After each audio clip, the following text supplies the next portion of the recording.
Hey everyone, it's July 8th, and that means that if today is your birthday, you share it with serial killer Larry Bright, who terrorized Peoria, Illinois, killing 8 women in 2003 and 2004. And that is him right up there. Born in 1966, Bright had what was by all accounts a happy childhood, being popular with classmates and playing football, getting his fair share of attention from girls. He began experimenting with drugs when he was just a teen, and that portended later problems with the law, as when he was arrested for vehicle theft at the age of 19, which led to him spending 2 years in prison. Relatives say that prison changed him, though he never talked about his experiences behind bars.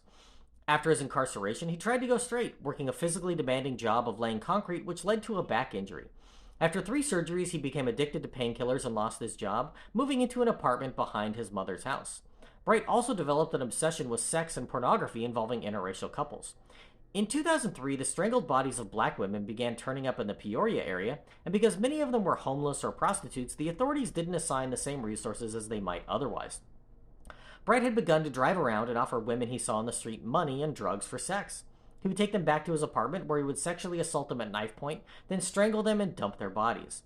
In 2004, he continued his killing spree, but started to burn their bodies instead of dumping them, fearing that he would be caught otherwise.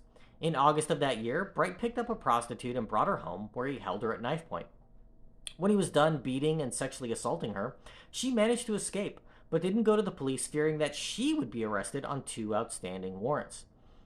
2 months and 2 murders later, however, she told friends about what had happened to her, and knowing about the serial killer on the loose, they convinced her to speak to the authorities.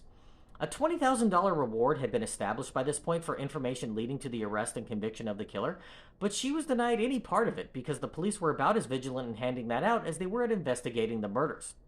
But her information led to Bright being picked up, and ashes containing bone fragments were found in freshly dug holes outside his home.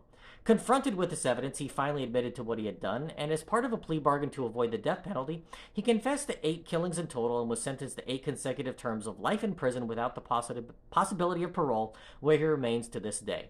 There's no telling if a different police response could have prevented Bright from killing some of his later victims, but it's definitely possible.